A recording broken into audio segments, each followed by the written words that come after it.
Hello friends. I know I kind of like went a little AWOL there for a minute, but we've been on the struggle train. Baby girl she's struggling we've been struggling. So it's all good. I just have not been feeling much like myself lately. So I'm going to take my own advice. I'm going to try to get ready, even though I only have about 20 minutes before I got to go pick up Buddy, and it's already the end of the day. I don't care. I just need a minute. She went to sleep. That's probably going to last like 30 seconds. So we shall see. Yeah. But I did see so much in Genesis 21. And I know like this was Friday's study, but guess what? God's always on time. And I literally have so much that I want to talk to you guys about, but I'm sitting with what God showed me over the weekend before we talk about that. But rest is important, and that's what I'll leave with y'all for the moment. But in Genesis chapter 21, I wanted to talk to y'all about the fact of Hagar, okay? And how she failed and how God showed up. Because I feel like a lot of times we can get in the same place that Hagar got in and forget who God is, okay? Because remember, God has already appeared to Hagar, spoken to her about Ishmael when she first got pregnant and Sarah was mistreating her and everything. And so it's easy when you're in the middle of a dark season to forget who God is and how powerful he really is. And honestly, more so than that, it's really easy to forget that God truly does see you. That he sees you where you are, and not only that he sees you, that he cares. Because a lot of times I feel like we get in those down seasons, kind of like I have been over the past like week, and we forget that God cares in those seasons too. Like we feel like we have to snap out of it because he can't use those seasons to teach us anything. And honestly, that's just the enemy trying to get you to not listen to his voice in what you're going through right now. Because we mistake the fact that every season has purpose, or we misinterpret the fact that only the good seasons have purpose, especially when we're feeling a little bit not like ourselves, you know? So, what Hagar was feeling. It says in verse 14, so Abraham rose early in the morning and took the bread and a skin of water and gave it to Hagar, putting it on her shoulder along with the child, and sent her away. And she departed and wandered in the wilderness of Beersheba. And when the water in the skin was gone, she put the child under one of the bushes. Then she went and sat down opposite of him a good way off, about the distance of a bow shot. For she said, let me not look on the death of my child. And as she sat opposite of him, she lifted up her voice and wept. And God heard the voice of the boy. And the angel of God called to Hagar from heaven and said to her, what troubles you, Hagar? Fear not, for God has heard the voice of the boy where he is. Up, lift up the boy, hold him fast with your hand, for I will make him into a great nation. Then God opened her eyes, and she saw a well of water. Okay, I'm going to stop right there. Hagar was dismissed, depressed, she was displaced, and she was desperate. She was in a dark place. So she had been displaced from her home and her people. She was there's no telling how long she had been with Abram and then Abraham. There's no telling how long she was a part of the family. She literally had his first child. And she was completely dismissed. Like, go. Now, Abraham wasn't particularly happy about having to send her on his way, probably because of his child, but she had to go. And God was working all of that out, but she didn't see that. All she saw was that she had to leave. She had to leave what she had known. She had to leave her comfort. She had to leave her home. She had to leave her people. She had to leave her baby daddy. She had to leave the father of her literal child and go, because this other child was born. Like, can you just sit with that for a minute and imagine what that must have felt like? I'm not ignorant to think that some of you may actually know what that feels like, to have a child with somebody and feel like they just up and abandoned you. Like, they're no longer in the picture. Like, you're having to figure all of this out on your own. So that's where Hagar is, and that's what she's experiencing. She's had to leave behind all that she's ever known and go. And not only that, but they're in the desert, and now they've run out of water. There's none in sight. Like, what is she supposed to do? You know, she's never had to figure this out before. She's never been in this place before.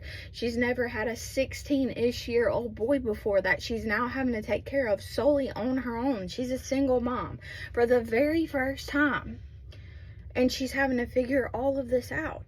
She's no longer surrounded by her friends, her family, her provision, all of the comforts that she had while she lived under Abraham, even if Sarah wasn't particularly the nicest to her. She feels like her child is about to die, and she goes and she puts him, and then she goes away from him just far enough to be able to see him, probably so he couldn't see her literally weeping. And she's desperate because she thinks she's about to watch her child die. And God answers her. So even though Hagar was dismissed, displaced, desperate, and depressed, God was not distant, distracted, or deficient. Hagar was dismissed, displaced, desperate, and depressed. But God was not distant, distracted, or deficient. And what I mean by that, God wasn't distant. What does verse 17 tell us? And God heard the voice of the boy. God heard the voice of the boy. You can't hear something you're not close to. God is omnipresent, y'all. He's in everything. He is everywhere. Even the times where it is told us in scripture that he's had to go down, it doesn't mean he's not aware of what is happening. God is not distant from your situation. God didn't dismiss Hagar and say, I'm no longer going to hear anything from her. God was not distant from what was happening to them. He knew, he was aware, he was there in it. He heard the cry of Ishmael. So God was not distant, but God also was not distracted. Like, we can think that God has so much going on in the world that he doesn't really have time to focus on what we have going on. But that's the awesome thing about serving the omnipresent, all-knowing, sovereign God of the universe, is that not only does he know what's happening to you, is he close to you, but he is also able to take care of what you've got going on because he's already gone before you in it. And now he's walking with you in it, right? The really cool thing about serving the actual God of the universe is the fact that not only does he see and care about all that's going on, but he can also handle it. So here's the thing about me. I care about all that's going on. I care about this community. I care about the dishes in my sink. I care about my husband. I care about both of my children. I care about my job. I care about all of the things. I care about my friends. I care about my church. I care about how I serve my community. I care about the people that I would love to reconnect with. I care about all of it. But here's my problem. Just because I care and love all of that in different love type of ways, it doesn't mean I can handle all of it at once. I can do one thing at one time. I cannot take care of the dishes and fold the laundry. I cannot feed my child, take care of the dishes, and fold the laundry. I can't do all of it all at one time. But the great thing about our God is that he can. He's not limited to one thing. So here's the thing about me. I can set my mind to something like I'm going to go do the dishes. Okay? And at that time, it's the most important thing. However, I can walk past a box that needs to be taken to the trash can. I can walk by laundry that needs to be folded. I can walk by all of these things and get totally distracted along the way because other things are equally as important. They just were not the thing that I was going to take care of at that moment. However, we serve a God that is able to handle the box that needs to be taken to the trash that needs to be taken out. Then he can handle the laundry, he can handle the dish, he can handle all of the world's problems all at one time. And that is the greatest and coolest thing about our God. Not really, but it is one of the great things about our God, is that he created all things so he can serve all things equally and with the same amount of attention. Like today, he's not just focusing on me and he can't focus on you. It doesn't work like that with God. He's not neglecting the things you're going through because somebody else needs more attention at the time. That's one of the things I've struggled with the most with being a parent of two so far, is the fact that I can't give both of them the equal amount of attention all the time that I want to. Like, I can't play monster trucks and also feed her. I can kind of play monster trucks and feed her, but I can't do both equally 100% because I'm not able. But God is. God is able to do both equally and with all of the attention that each deserves. It says, and the angel of God called to Hagar from heaven and said to her, what troubles you, Hagar? Fear not, for God has heard the voice of the boy where he is. He knew where they were. He wasn't unaware. He wasn't distant. He wasn't distracted. He didn't not see them. Isn't that awesome about our God? And he also wasn't deficient. So it wasn't that he was going to give Isaac all of this and they weren't going to get what he had promised her before. You know? Okay, it says right here, up, lift up the boy and hold him fast with your hand, for I will make him into a great nation. Then God opened her eyes and saw a well of water. Not only did did God tell her what he was about to do with Ishmael, he also opened her eyes to provide water, which was a basic need that they needed right then. So not only does she get what's coming, but she also gets what they need right now.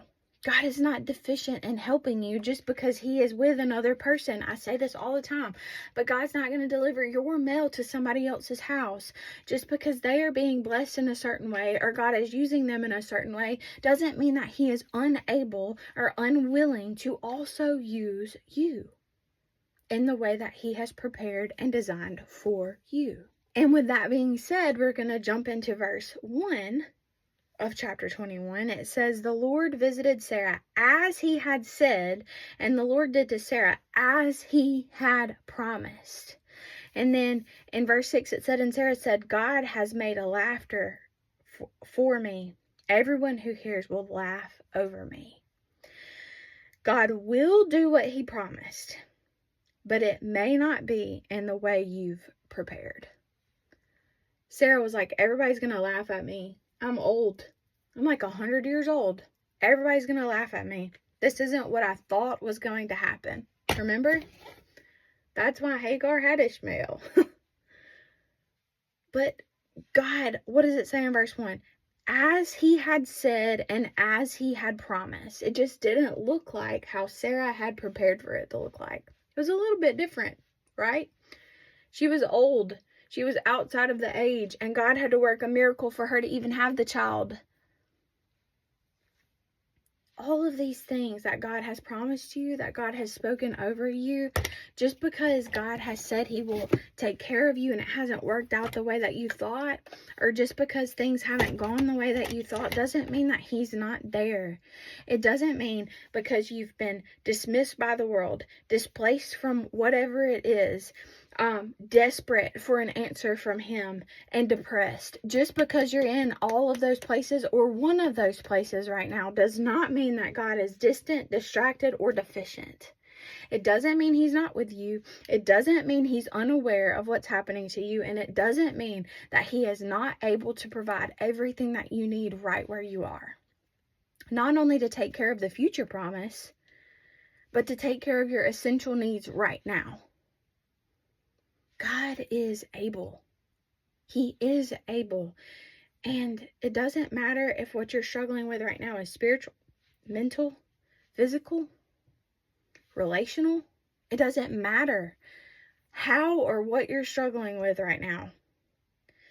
The struggle doesn't negate the presence and the sovereignty of God over your life. And we have to believe that. And when we start believing that, I have seen that when we start believing that again is when we start realizing that God is providing.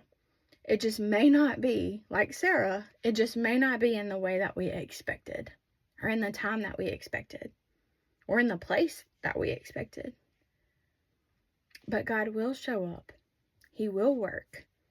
And He will do exactly what He says. And every single time, it will always, always, always be for our good and for His glory. I love you guys.